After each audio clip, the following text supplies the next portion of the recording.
Bonjour à toutes et à tous, bienvenue à cette deuxième webcast proposée par Marie, la filière de santé des maladies rares immunohématologiques. Le thème de cette édition est grossesse et maladies rares immunohématologiques, c'est possible. Avec trois thématiques, situation clinique du programme, grossesse et purpura thrombotique thrombocytopénique, grossesse et purpura thrombopénique immunologique et grossesse et déficit immunitaire. Pour chacune de ces trois thématiques, un cas clinique a été préparé par un interne qui va le partager avec vous, cas clinique qui sera commenté par un expert d'un centre de référence de la thématique. À tout moment, vous pourrez nous faire part de vos commentaires, de vos questions, en nous envoyant un message dans la rubrique qui se trouve sous la fenêtre vidéo. Mon collègue Jean Donadieu se trouve en régie pour coordonner vos questions. Pourquoi cette thématique? La grossesse est un souhait légitime, une question très fréquente de la part des jeunes patientes et une problématique qui concerne plusieurs de nos disciplines médicales. La première concerne donc la grossesse et le purpura thrombotique thrombocytopénique. Et ce sont Paul Copeau, expert du Centre de référence des microangiopathies thrombotiques à l'hôpital Saint-Antoine à Paris, et Mathieu Gestin, interne en hématologie, qui vont nous présenter une observation. Mathieu, c'est à vous. Bonjour à tous, donc moi je vais vous parler du purpura thrombotique, thrombocytopénique et de la grossesse. Donc à partir d'un cas clinique, mademoiselle Bach qui a 24 ans, que vous voyez en consultation de suivi de grossesse à 30 semaines d'aménorrhée. Elle n'a pas d'antécédents particuliers, est d'origine caucasienne et vit en couple. Elle travaille comme vendeuse et n'a pas de traitement particulier. Cliniquement, vous retrouvez une pression artérielle à 170-90 à 2 reprises. Elle vous signale des céphalées, une impression de mouche volante à type de myodysopsie, ainsi que des douleurs épigastriques et un léger œdème au niveau du visage. À la bandelette urinaire, on retrouve 2 croix de protide. Biologiquement, la numération de formule sanguine retrouve une anémie à 7 grammes par décilitre, une thrombopénie à 25 giga par litre, des leucocytes qui sont normaux, tout comme la créatinine et l'ionogramme. La protéinurie des 24 heures est à 0,8 g, correspondant à de l'albuminurie, et une cytolyse hépatique à 4 fois la normale. Donc quel diagnostic devez-vous évoquer à ce stade? Alors un HELLP syndrome, bien sûr, avec une association anémie, thrombopénie, cytolyse hépatique et un tableau de prééclampsie. Voilà, et ce qui est important de souligner, c'est que chez une femme enceinte présentant une anémie et une thrombopénie, il faut de manière plus générale penser au diagnostic de microangiopathie thrombotique. Ce sera le plus souvent, par argument de fréquence, un HELLP syndrome, mais il est important de ne pas passer à côté de certains autres diagnostics de microangiopathie thrombotique dont le pronostic pourrait être catastrophique si on passe à côté. Et il s'agit du purpura thrombotique thrombocytopénique et du syndrome hémolytique et urémique. Donc à ce stade, quels examens complémentaires faites-vous d'abord pour confirmer le diagnostic de MAT?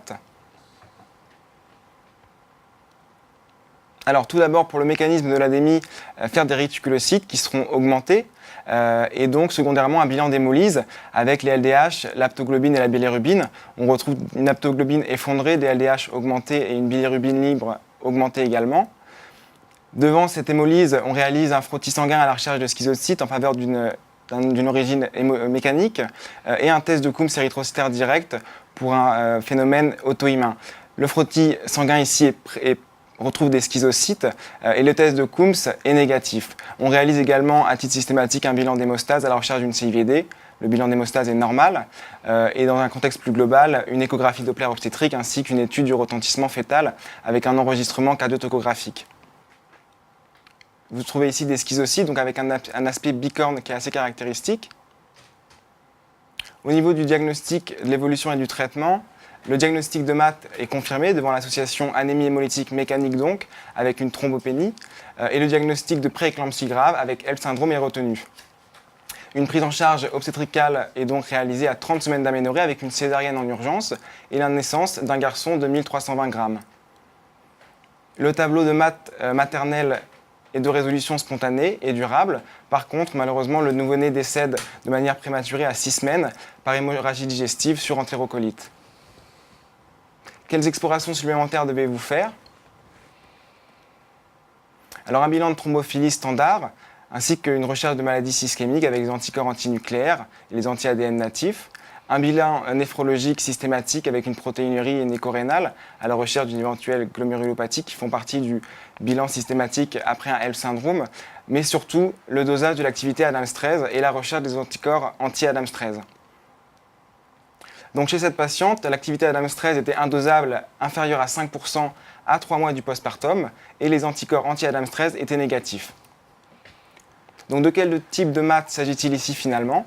Donc il s'agit d'un PTT, un purpura thrombotique thrombocytopénique, puisque cette patiente avec ce tableau de microangiopathie thrombotique avait en plus un déficit sévère en ADAMTS13. Il ne s'agit pas d'un CHU, puisqu'il n'y a pas d'insuffisance rénale. Typiquement, dans le CHU, il existe une insuffisance rénale qui domine le tableau clinique. Dans le CHU, il existe une thrombopénie, mais ici, elle n'était pas, on va dire, suffisamment profonde pour être caractéristique du CHU. C'est un petit argument. Et puis surtout, l'activité ADAMTS13 était indétectable, alors que dans le CHU, typiquement, l'activité ADAMTS13 est normale. Voilà, et finalement, il ne s'agit pas non plus d'un HELLP syndrome, puisque dans le HELLP syndrome classique, eh bien, l'activité ADAMTS13 est normale. Et donc ce qu'on peut noter ici, c'est quelque chose qui n'est pas encore très bien connu, c'est qu'une évolution favorable après césarienne d'un tableau de MAT n'élimine pas complètement le diagnostic de PTT. Donc le diagnostic final, c'est un PTT, et plus précisément un PTT congénital, ou syndrome d'Upsham-Shulman, puisqu'on retrouve une activité ADAMTS13 indétectable de façon persistante après l'accouchement, et des anticorps anti-ADAMTS13 négatifs, contrairement au PTT acquis. Pour confirmer le diagnostic, on réalise un séquençage du gène de l'ADAMTS13 où on recherche des mutations sur les deux allèles, en particulier au niveau du résidu 1060, et on fait également une enquête familiale, en particulier chez les sœurs nullipares asymptomatiques. 8 mois plus tard, la patiente débute une nouvelle grossesse. Donc que faites-vous ? Il est essentiel de réaliser une plasmathérapie prophylactique systématique à raison de 10 à 15 mg par kilo de plasma thérapeutique toutes les 2 à 3 semaines au début de la grossesse, avec une intensification toutes les semaines à partir du 2e trimestre de grossesse, ou si on voit une diminution des plaquettes ou une augmentation des LDH. Le but est de tenter de maintenir une activité ADAMTS13 résiduelle supérieure à 15%, et ce jusqu'au postpartum précoce, ce qu'on fait de manière assez empirique. Et le bilan à faire avant chaque perfusion, c'est une NFS, des réticulocytes, un frottis sanguin, des LDH et l'aptoglobine, ainsi que l'activité ADAMTS13. 36 semaines plus tard, la grossesse s'est bien passée sans microangiopathie thrombotique. La patiente donne finalement naissance par césarienne à un garçon de 3,3 kg. Ils sont tous les deux actuellement en bonne santé. Donc, le purpura thrombotique thrombocytopénique est une complication rare de la grossesse, puisqu'il complique une grossesse sur 200 000. Les femmes peuvent présenter une forme acquise ou congénitale de PTT. Et c'est un diagnostic auquel il faut penser chez toute patiente enceinte qui présente une thrombopénie et une anémie hémolytique mécanique, surtout si ce tableau de microangiopathie apparaît tard dans la grossesse ou au décours de l'accouchement ou d'une césarienne. C'est-à-dire que dans un tableau de HELLP syndrome, le HELLP syndrome est une forme de microangiopathie liée au placenta qui disparaît une fois qu'on enlève le placenta. Si le tableau de microangiopathie persiste après que l'on ait enlevé le placenta, il faut penser à notre diagnostic et en particulier celui de PTT. La difficulté, c'est qu'il n'y a pas, à l'heure actuelle, de marqueur fiable permettant de distinguer un tableau de HELLP grave et un tableau de PTT. Et par conséquent, il faut de manière systématique, devant une forme grave de microangiopathie au cours de la grossesse, donc un tableau de HELLP qui se compliquerait de défaillance d'organes, ou un tableau de microangiopathie qui persiste après l'accouchement ou l'extraction fétale, penser à un tableau de PTT et demander en urgence l'activité ADAMTS13. En attendant le résultat et dans le doute diagnostic, il est préférable de réaliser quelques échanges plasmatiques. Alors, le PTT congénital est une forme étonnamment fréquente de PTT au cours de la grossesse, puisque chez la femme enceinte qui présente un PTT, eh bien 25 à 60% de ces PTT vont être congénitaux.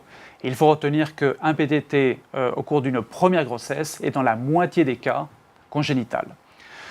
Le PTT congénital peut apparaître pour la première fois au cours de la grossesse. Et le pronostic fœtal est malheureusement mauvais, malgré le fait que le pronostic maternel est en général bon.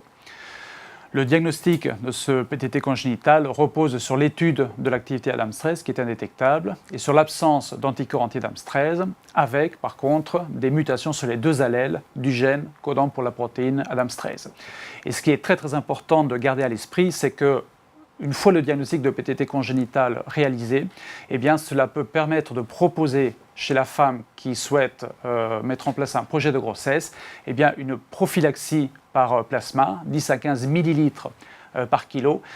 Et à ce moment-là, eh bien, on peut constater que le pronostic de la grossesse est excellent sous prophylaxie par plasma. Ça, c'est vraiment un message qui est très important puisque le pronostic de la grossesse est transformé par la plasmathérapie. Donc, il est majeur de faire le diagnostic de PTT congénital chez une femme présentant une microangiopathie au cours de la grossesse. Merci beaucoup Mathieu et Paul. Nous avons le temps pour quelques questions.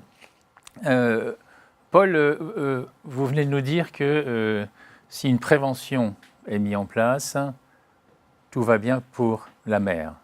Mais qu'en est-il pour le nouveau-né? Est-ce que, malgré cette prévention, il existe un risque pour le nouveau-né?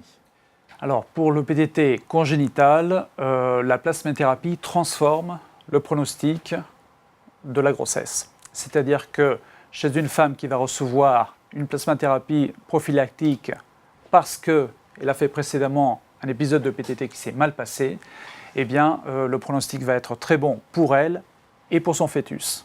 Elle va accoucher à terme d'un fœtus qui, d'après notre expérience, eh bien, est tout à fait normal en termes de poids, de taille et de terme. Dans la forme acquise de PTT, l'histoire est un peu différente. Le PTT acquis, donc il y a des anticorps anti-ADAMTS13, peut être de pronostic catastrophique pour le fœtus, mais aussi pour la mère. Le pronostic d'un PTT acquis au cours de la grossesse est le même que celui du PTT acquis hors grossesse. Et il semble que la grossesse en elle-même ne modifie pas la sensibilité de la maladie aux échanges plasmatiques. Donc le pronostic maternel au cours de la grossesse est comparable à celui d'un PTT acquis. Pour le fœtus, on connaît encore mal les conséquences des échanges sur le fœtus, mais globalement, le pronostic fœtal est mauvais, avec souvent une perte fœtale. Donc, une femme porteuse d'un PTT congénital par déficit ADAMTS13 peut envisager une grossesse, des grossesses, à condition d'être bien suivie, bien pris en charge, et ainsi permettre, on va dire, l'absence de risque à la fois pour elle et pour son bébé. Est-ce que vous pourriez nous rappeler également le pronostic à la fois vital et fonctionnel, par exemple, pour cette femme au cours de la première grossesse? Ça s'est mal terminé pour le bébé, ça s'est bien terminé pour elle. Mais y avait-il des risques pour elle de décéder ou des risques de complications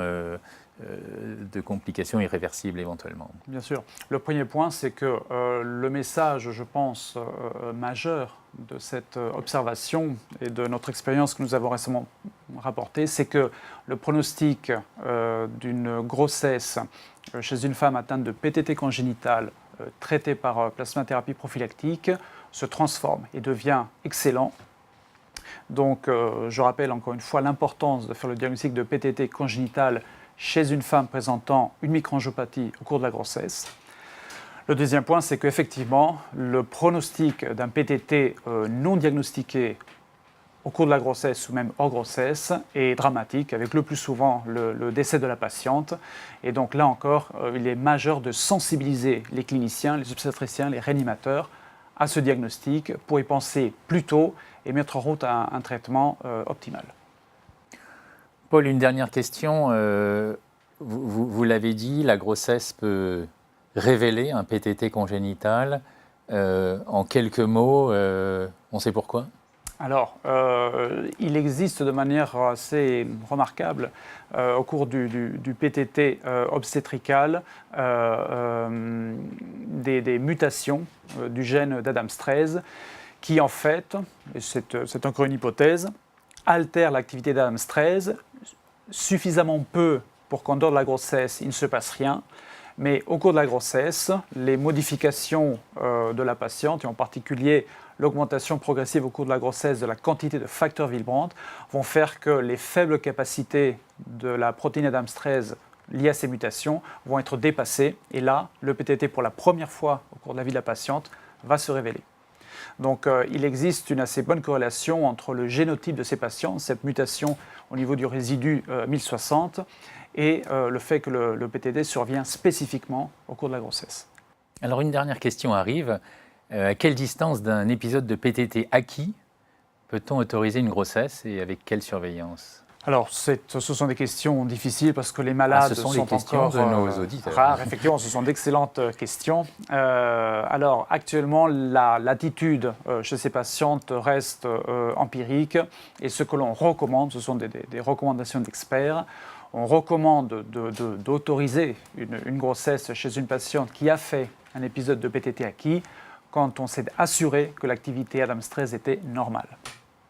Et donc, si elle ne l'est pas, il va falloir mettre en route des stratégies pour la normaliser au préalable. Merci Paul et merci Mathieu. Merci de nous avoir passionnés avec cette observation.